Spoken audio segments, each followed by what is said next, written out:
नमस्कार, central news में आपका स्वागत है। मैं वर्तिका सक्सेना। अयोध्या के राम मंदिर में आज प्रधानमंत्री नरेंद्र मोदी ने धर्म ध्वजा का आरोहण कर करोड़ों हिंदुस्तानियों की आस्था का सम्मान किया। वहीं शाहजहांपुर से सनसनीखेज खबर आ रही है, जहां बहन के प्रेम प्रसंग से नाराज भाइयों ने ही उसकी गला काटकर हत्या कर दी। देखिए इसी के साथ आज के समाचार। अयोध्या में राम जन्मभूमि स्थित श्री राम मंदिर के शिखर पर आज प्रधानमंत्री नरेंद्र मोदी ने धर्म ध्वज फहराया।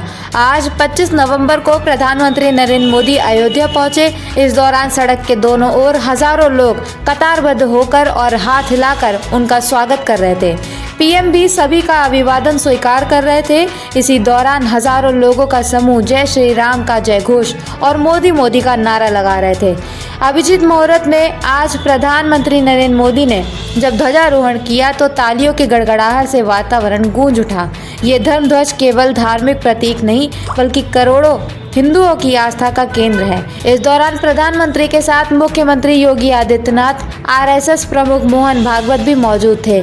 इसके अतिरिक्त सैकड़ों साधु संतों के विशिष्ट लोग दर्शक दीर्घा में उपस्थित थे।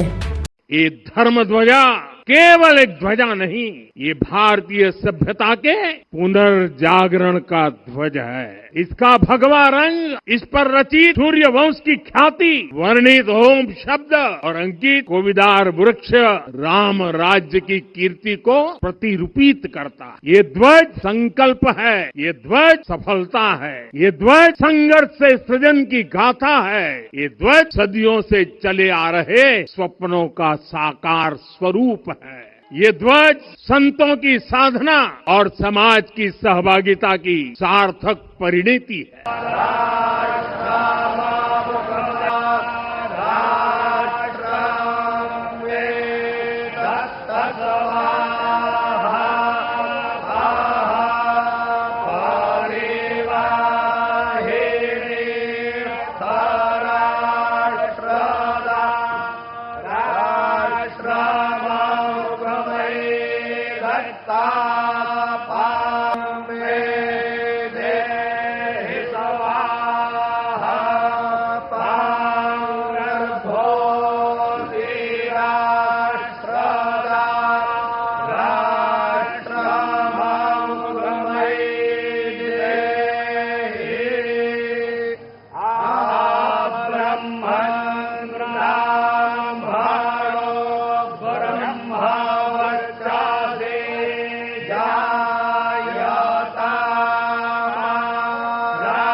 थाना सेरामऊ दक्षिणी में एक 22 वर्षीय युवती का गला रेत कर हत्या कर दी गई, जिससे क्षेत्र में सनसनी फैल गई।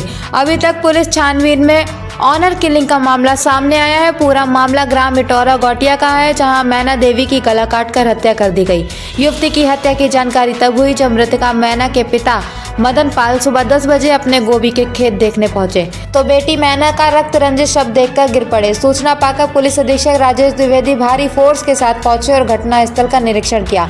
मृतका के पिता ने बताया कि उसके 2 मकान हैं। एक मकान में वह अपने 8 बेटों के साथ रहता है तथा दूसरे मकान में उसकी बेटी मैना अपनी विक्षिप्त मां के साथ रहती है। वह घर से किस समय खेत में आई इसकी जानकारी किसी को नहीं है। उन्होंने यह भी बताया कि गांव में किसी से उनकी कोई रंजिश नहीं है। दूसरी ओर पुलिस ने जब गहन छानबीन की तो पता चला कि युवती का अपने ही गांव में किसी युवक के साथ प्रेम प्रसंग चल रहा था। पुलिस मृतका मैना के 5 भाइयों को कस्टडी में लेकर पूछताछ कर रही है। पुलिस का अनुमान है कि प्रेम प्रसंग से कुपित होकर भाइयों ने ही उसकी हत्या की है। फिलहाल मृतका का शव पोस्टमार्टम के लिए भेज दिया गया है तथा उसके भाइयों से पूछताछ जारी है।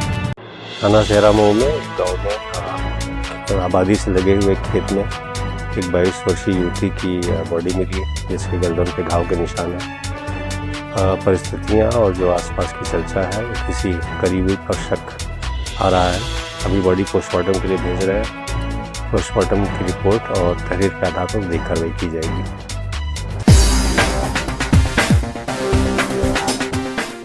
शाहजहांपुर जनपद की मतदाता सूची को दुरुस्त करने के लिए जिला निर्वाचन अधिकारी एवं डीएम धर्मेंद्र प्रताप सिंह ने समीक्षा बैठक कर सुस्त अधिकारियों को जमकर लताड़ लगाई। विशेष प्रगाढ़ पुनरीक्षण अभियान की धीमी प्रगति देखकर डीएम ने एआर कोऑपरेटिव और सुपरवाइजरों की नाम लेकर क्लास ली और स्पष्टीकरण तलब कर लिया।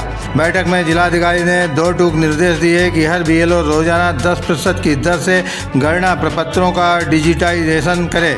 बहानेबाजी बिल्कुल बर्दाश्त नहीं की जाएगी। डीएम ने चेतावनी भरे स्वर में कहा कि जिनको प्रपत्र दिए गए हैं 2 दिन में 100% कलेक्शन कर हर हाल में जमा करें, नहीं तो कार्रवाई के लिए तैयार रहें। विधानसभा शाहजहांपुर की सबसे खराब प्रगति पर जिलाधिकारी का गुस्सा चरम पर दिखा। जिलाधिकारी ने साफ कहा कि 30 नवंबर की डेडलाइन अंतिम है।